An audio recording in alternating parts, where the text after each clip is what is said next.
I was originally asked to write something right after Tyler Clemente killed himself last semester on Rutgers campus. Are y'all familiar with this story? So Tyler's roommate actually set up like a hidden web camera and was using Twitter and some other things, actually had images of Tyler and Tyler's first date with another man being broadcasted over the webcam, and then his roommate was twittering about it in a different room. I guess you tweet about it, you don't Twitter about it. Tyler was really embarrassed and nervous because he wasn't out as a gay man, and was so nervous about the webcam footage being out all around campus, he actually committed suicide. What's fascinating, I think, is that bullying is still happening, hazing is still happening, and we've been talking about it specifically within the fraternal movement for at least 50 years directly using the word hazing. What's interesting is that we like to think that it doesn't happen that often, that hazing or bullying statistics are really, really low. So statistically speaking, 1 in 10%, that might not seem like that big a deal. But the truth is that 1 in 10 people have not experienced any kind of hazing or bullying in their life.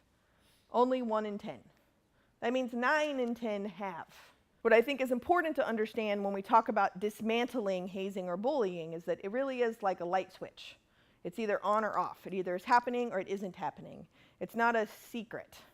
The reason why I want to frame it this way is because most of the bullying and hazing talks I've been to approach bullying and hazing as this invisible secret that must stop.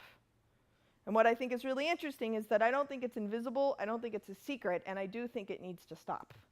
But I don't think it's going to stop because you're going to do something different. I think it has to stop because I'm going to do something different. And when I say that, that's about me claiming responsibility.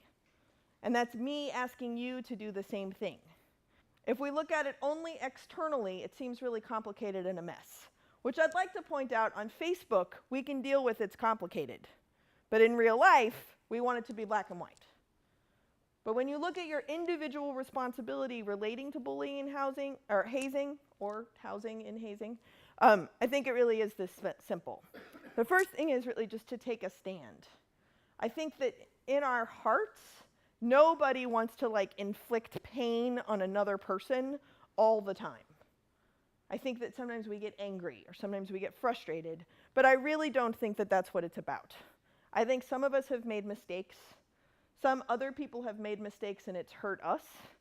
Some of that's been intentional, some of it's been unintentional, but I think we need to stop and we need to think about our own actions and what have we done that actually support these kind of events. But when we talk about ending bullying or hazing, a lot of people think it's this courageous act. Even if we're talking about social justice, oftentimes people think that it's this exceptional, courageous character that's willing to do something. But I actually just think it's living our lives.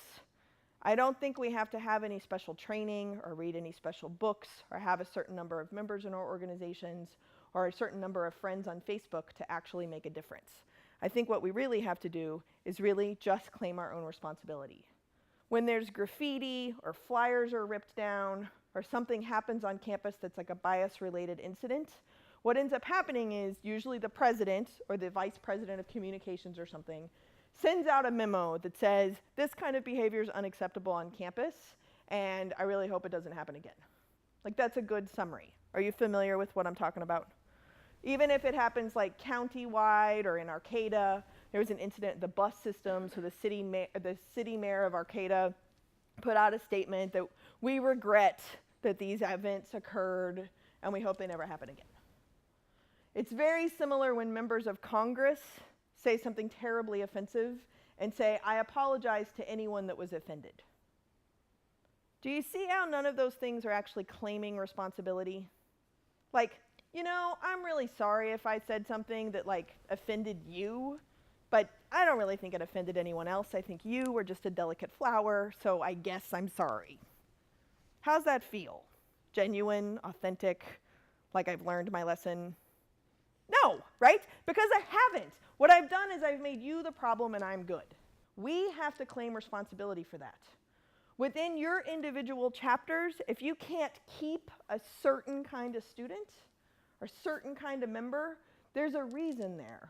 And the reason needs to be claimed by every single person in the Greek community on this campus, not just by that particular class within your particular organization.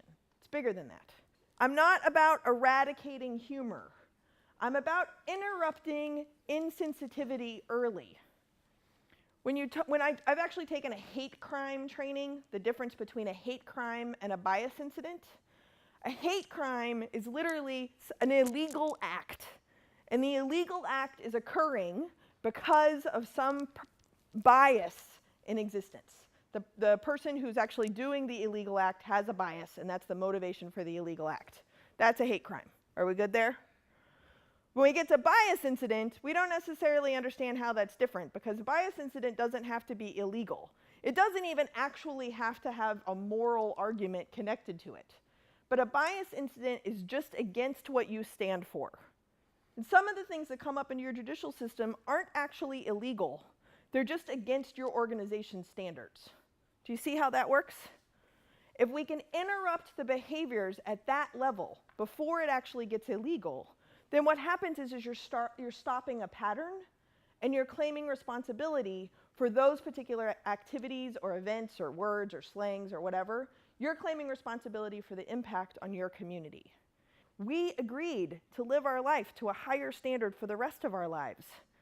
And it's up to us to actually interrupt mild, insensitive behaviors that might actually hurt somebody else before they become systemic or before they become a life pattern. 9 out of 10 people have experienced bullying or hazing. If you think you're the only one, please know that you're not. Even in this room, there are way more of us that have experienced it than those of you that haven't. What's really powerful is that this is one of the highest levels of recidivism. What I mean by that is that because I survived a bullying and hazing and lots of bullying and hazing incidents, that's how I learned to deal with power. Learning that bullying and hazing happens actually created a message in how I live my life and how I interact with other people, so I'm much more likely to bully and haze other people without even knowing it.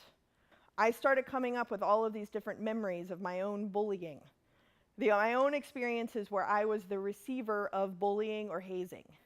A lot of us think this only happens in elementary school and that it goes away.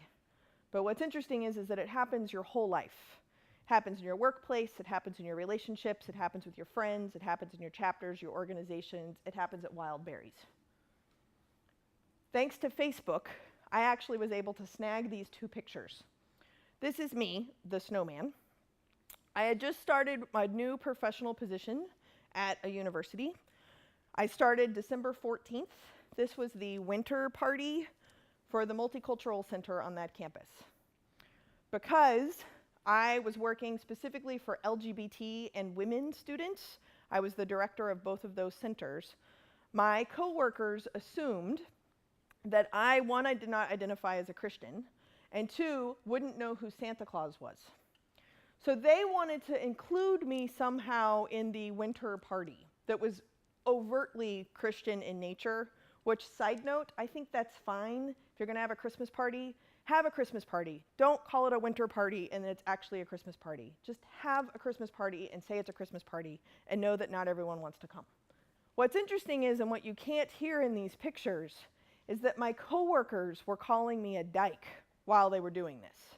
My coworkers were saying, because I had AIDS, which, by the way, I happen to be HIV negative, but because I'm gay, therefore I must have AIDS, Jesus doesn't love me, and that's why they're dressing me up as a snowman.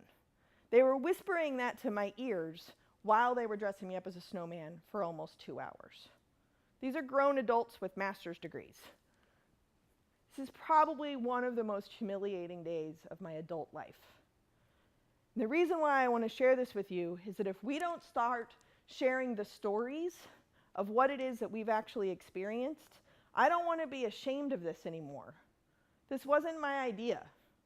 I felt completely powerless, and that can definitely make me feel shameful, but it was my 5th day at work.